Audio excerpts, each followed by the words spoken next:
చంద్రబాబు నాయుడు గారు జగన్ గారి గురించి మాట్లాడుతున్నాడు కదా! నేను తలుచుకుంటే జగన్మోహన్ రెడ్డి బయట ఉండడు లోపలేసేసేవాడినని.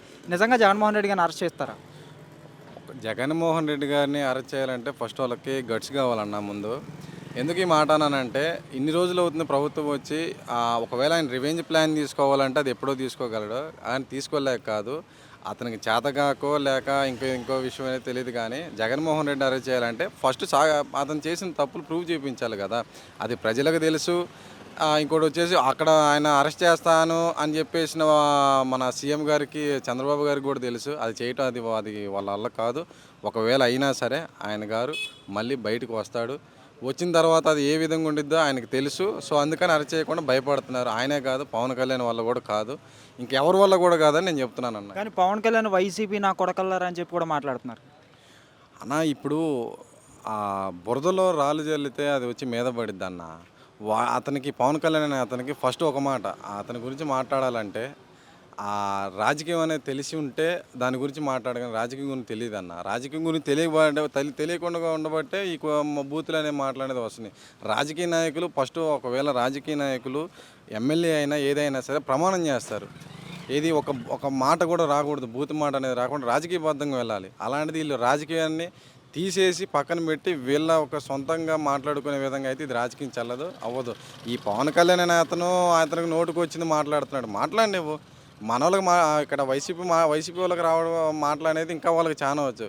కానీ 2029లో వచ్చిన తర్వాత మా పవన్ కళ్యాణ్ అనే అతను కానీ వాళ్ళ పార్టీ శ్రేణులు కానీ ఎవరైతే ఈ బూతులు మాట్లాడే వాళ్ళు కానీ ఎవరైతే ఉన్నారో ఆ 2029 మ్యాజిక్ ఫిగర్ దాటిన తర్వాత కనిపిస్తే మాత్రం గ్రేటే.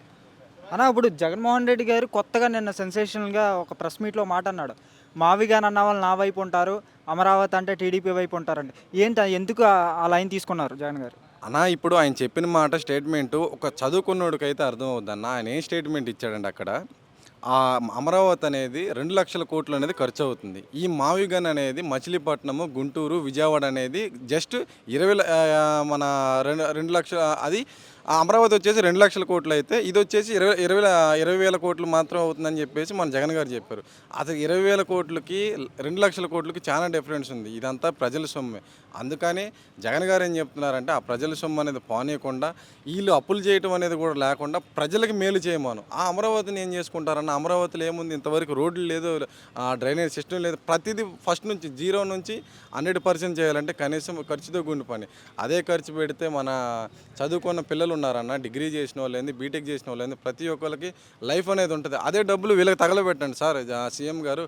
అలా మన అమరావతి వాళ్ళకి ఏముంది సార్, అది వర్షం వస్తే మొత్తం మునిగిపోద్ది కదా. మీరు వెళ్తారా అక్కడ, వర్షం వస్తే మునిగిపోతే వెళ్ళలేదు కదా. ఎందుకు సార్ ఇక్కడ మన మచిలీపట్నం అనేది పోర్ట్ ఉంది, గన్నవరం వచ్చేసి మనకు విజయవాడకి అంతర్జాతీయ విమానాశ్రయం ఉంది, గుంటూరుకి మంచి ఇది రోడ్డు మంచి మిర్చి యార్డులు అనేది ఇంకా అనేక రకాలుగా డెవలప్ అయి ఉంది. ఇది డెవలప్ చేయాలి కానీ అక్కడికి ఎక్కడికో తీసుకెళ్ళి డెవలప్ చేయడం అనేది అది తప్పు సార్. అది ఒకటి సార్.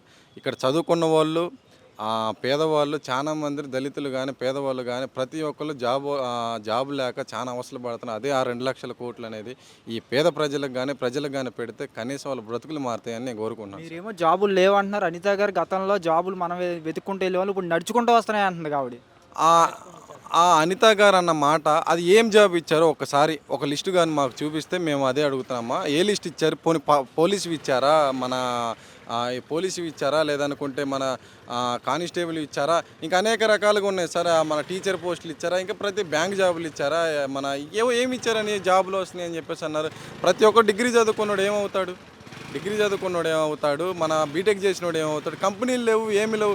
అమరావతి పెట్టుకొని అమరావతి దగ్గరికి వెళ్ళి 2 లక్షల కోట్లు పెట్టే బదులు అదే డబ్బు పెట్టి మన కంపెనీలు తీసుకురండి. కంపెనీలు తీసుకొచ్చి ఏమీ లేని వాళ్ళకి జాబులు ఇప్పించండి. అది కదా కావాల్సింది.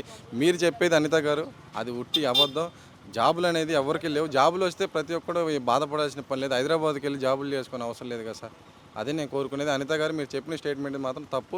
జాబ్ అనేది ఎవరికి ఒక్కటి కూడా ఏమి రాలేదని నేను కోరుకుంటున్నాను.